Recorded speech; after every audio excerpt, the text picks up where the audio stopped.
আজ আমি spiral potato বানালাম। স্পাইরাল পটেটো বানানোর জন্য আমার লাগবে আলু, তো আমি আলু নিয়ে নিয়েছি। আমার লাগবে আর এই স্টিক দুটো, এই দুটো আমার ভাই বানিয়ে দিয়েছে বাঁশের কঞ্চি দিয়ে। এই স্টিক দুটো বানানোর জন্য আমার ভাইকে অনেক মশা কামড়ও খেতে হয়েছে। গরিবের স্টিক কেমন হয়েছে অবশ্যই বলো। তোমরা কেউ চাইলেই বানাতে পারো, তাহলে আর স্টিক কিনে আনতে হবে না।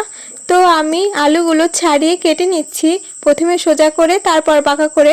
যদিও আমি এটা ফার্স্ট ট্রাই করছি তাই অতটা ভালো হয়নি কাটা, যেরকমই হয়েছে কিনা নতুন জিনিস করছি এটাই আমার মধ্যে আনন্দ কাজ করছিল। প্রথমে আলুটা কাটার পরে দেখছি আলুটা খারাপ আছে, তো প্রথমে এরকম হলো আমার সঙ্গে, জানি না কেমন হবে। তো আমি এখানে 3টে আলু নিয়েছিলাম, 2টো আলু ভালোভাবে কেটেছি আর একটা তো ঝুরি ভাজা করে ফেলেছি। বানানোর পরে ওই ঝুরি ভাজাগুলোই বেশি ভালো লেগেছিল। এখন আমি আলু কেটে নুন জলে ভিজিয়ে রেখেছি 10 মিনিট, তারপর শুকনো কাপড় দিয়ে আলুগুলোকে ভালো করে মুছে নিয়েছি। এরপর কিছুটা লবণ, কিছুটা লঙ্কার গুঁড়ো আর কর্নফ্লাওয়ার দিয়ে ভালো করে মেখে নিয়েছি। কড়াইতে তেল গরম করতেও দিয়ে দিয়েছি, তেল গরম হয়ে গেলে ভেজে নিলেই হয়ে যাবে আমার স্পাইরাল পটেটো। তো আমি সবগুলো ভেজে নিচ্ছি একে একে। কে কে স্পাইরাল পটেটো ভালো খাও অবশ্যই কমেন্টে জানিও। প্রথমে তো ভেবেছিলাম খাওয়া কি যাবে, আমি কি আদেও বানাতে পেরেছি, ভালোভাবে তো কাটতেই পারলাম না। কিন্তু না, সত্যি অনেক ভালো হয়েছিল খেতে, যেমনই হয়েছে না কেন।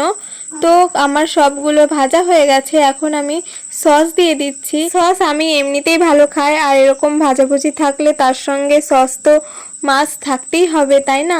তো দেখো কেমন হয়েছে অবশ্যই কমেন্টে জানিও। তো ফাইনালি আমার স্পাইরাল পটেটো রেডি। এখন আমি খেয়ে দেখবো যে কেমন হলো। তো আমি খেয়ে দেখলাম যে সত্যি অনেক ভালো হয়েছিল খেতে। যদিও আমি একা খাইনি, আমি খেয়েছি, ঠাকুমা খেয়েছে, ছোট্ট বোন খেয়েছে, আর আরেকটা বোন খেয়েছে। তোমরা সবাই জানো আমার বাড়িতে আরও ভাই বোন আছে, তো সবাই মিলে খেয়েছি, খুব মজা হয়েছিল। ভিডিওটা কেমন লাগলো অবশ্যই কমেন্টে জানিও। দেখা হচ্ছে নেক্সট ভিডিওতে।